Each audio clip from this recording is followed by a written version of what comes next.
আন্দোলন থিতিয়ে পড়ার কারণে রাজ্য সরকার তার পুরনো ফর্মে ফিরে আসছে। মেয়ের মৃত্যুর ঘটনায় যারা অভিযুক্ত সেই বিরূপাক্ষ বিশ্বাস অভিক ডেকে সরকার আবার তাদের পদে ফিরিয়ে আনতে চায়, এমনটাই মনে করছেন তিলোত্তমার বাবা ও মা। বৃহস্পতিবার সকালে পানিহাটির নাটাগড়ের বাড়িতে সংবাদ মাধ্যমের মুখোমুখি হয়ে তিলোত্তমার বাবা ও মা বলেন, এই ঘটনায় যারা অভিযুক্ত সেই বিরূপাক্ষ বিশ্বাস অভিক ডেকে সরকার আবার ফিরিয়ে আনছে। সংবিধান দিবসের দিন বিধানসভায় গিয়ে বিরোধী দলের বিধায়কদের সঙ্গে দেখা করেছিলাম, সেটা অনেকেই ভালো চোখে নেয়নি। উল্টে তাদের ওপর রাজনৈতিক রং লাগানোর চেষ্টা করা হচ্ছে। প্রসঙ্গত, তিলোত্তমার মৃত্যুর পর কেটে গেছে 119 দিন, কিন্তু এখনও বিচার মেলেনি।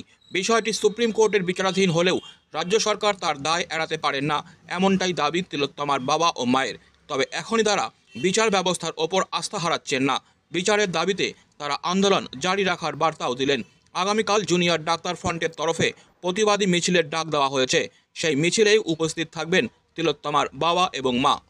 আমরা কিন্তু এখনো বিচার যে কোথায় আছে, কি পরিস্থিতি আছে, বিচার এখনো আমরা কোন রকম তদন্তই ঠিক মতন হয়নি। বিচার তো এখন অনেক দূরের ব্যাপার, কিন্তু তার মধ্যেও আমাদের বিভিন্ন রকম রং লাগানোর চেষ্টা করা হচ্ছে বিভিন্ন মাধ্যম থেকে আমরা দেখতে পাচ্ছি। কিন্তু সত্যি কথা বলতে কি, আমরা সমস্ত বিষয়ে আমরা বিধানসভায় গেছিলাম, সে ব্যাপারটা অনেকে ভালো চোখে দেখেনি। আমরা কিন্তু বিধানসভায় গেছিলাম একটা পরিষ্কার কথা বলতে, বিরোধী দলের সঙ্গে, সেদিন ছিল সংবিধান দিবস, বিরোধী দলের সঙ্গে আমরা কথা বলার জন্য গেছিলাম। এবং আমরা সেখানে বিজেপি, আমাদের যেহেতু প্রধান বিরোধী দল, এবং আরেকজন আছেন আইএসএফ এর নওশাদ সিদ্দিকী, তাদের সঙ্গে আমাদের বিনিময়ে কথা হয় এই যারা, এবং তারা বলেন আমরা আন্দোলনে আপনাদের পাশে আছি, এবং সেটা পতাকাবিহীন ভাবে, মানে সাধারণ নাগরিকের হিসাবে ওরা উপস্থিত থাকবেন বলেছে। কি কথা হলো সেদিন, মানে কি বিষয় কথা বলতে গেছে? বিচারের কিভাবে আমরা বিচারটা পাবো, তদন্ত কিভাবে এগোবে, সেই সমস্ত ব্যাপারেই কথা হচ্ছে। কারণ আপনারা দেখতে পাচ্ছেন আন্দোলন যেহেতু ঝিমিয়ে পড়েছে, সরকার তার পুরনো ফর্ম যেটা আর কি সেখানে ফিরে এসেছে। যেমন অভিক বিরূপাক্ষকে আবার স্বাস্থ্য মানে মেডিকেল কাউন্সিলে বসানোর চেষ্টা হচ্ছে। এ সমস্ত যেহেতু আন্দোলন থিতিয়ে গেছে বলেই সরকার এই সাহসটা পাচ্ছে। আশা করছি তার বিরুদ্ধে আগামীকাল যে পদযাত্রা হবে, বিক্ষোভ মিছিল হবে, সেখানেও আমরা যোগ দেবো। স্বাস্থ্য ভবন মানে স্বাস্থ্য ভবন পর্যন্ত যে অভিযান হবে সেখানে আমরা যাবো। এবং এখন থেকে আমাদেরও আন্দোলন করতে হবে। আমরা ভালোই বুঝে গেছি আন্দোলন না বলে এই বিচার আমাদের হাতে, আমরাও আন্দোলনে নামবো। নিজে সরাসরি নামবে? হ্যাঁ, সরাসরি নামবে। বলছি যে গতকালও গুরুদাস কলেজে সেই মহিলা নির্যাতন, সেই একই ঘটনা তো কমছে না। সেই 9 আগস্ট থেকে আমার মেয়ের ঘটনার পরে 17টা ঘটনা ঘটেছে। আমরা এখন দূরদর্শনের টিভির দিকে মোটামুটি নজর রাখি। 17টা ঘটনা আমরা এই পর্যন্ত দেখতে পাচ্ছি। 17টা ঘটনা ঘটেছে। আপনারা সরাসরি আন্দোলনে নামবেন বলছেন, মানে কি এবার থেকে রেগুলার বেসিসে আপনাদের রাস্তায় দেখা যাবে? না, রেগুলার নয়, আমরা সেইভাবেই বিভিন্নভাবে যতটা সম্ভব হয় আমাদের পক্ষে যতটা সম্ভব করবো, এবং সমস্ত সংগঠনের সঙ্গে যুক্ত থেকে। বিচার ব্যবস্থা কি ভরসা রাখতে পারছেন? হ্যাঁ, অবশ্যই বিচার ব্যবস্থাতে ভরসা রাখতেই হবে, এটা কিছু করার নেই। এবং তদন্তের উপরেও ভরসা রাখছি। তাহলে আপনারা আন্দোলন নামছেন কেন? আন্দোলন তদন্ত ঠিক মতন চাপে রাখার জন্য, যারা এইসব বিচার ব্যবস্থা এবং তদন্তের উপরে চাপ তৈরি করার জন্যই আমরা আন্দোলন। কি মনে হচ্ছে যে ঠিকঠাক তদন্ত হচ্ছে না? না, ঠিকঠাক সে তো মনে হচ্ছেই। কি মনে হচ্ছে? তদন্ত সেভাবে এগোচ্ছে না।